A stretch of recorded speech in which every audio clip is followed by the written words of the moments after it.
გაკვეთილის თემა არის პლენერი. პლენერზე ხატვა დაიწყეს იმპრესიონისტებმა. ესენი იყვნენ ბავშვებო მე-19 საუკუნის მხატვრები. აი ბავშვებო, იმპრესიონისტების ნამუშევრები, ნახეთ.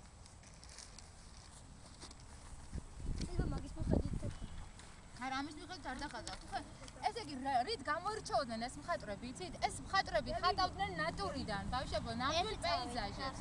ნამდვილ სცენებს ხატავდნენ. რეალურ და ცოცხალ სცენებს ხატავდნენ ეს მხატვრები. კლოდ მონე, მანე.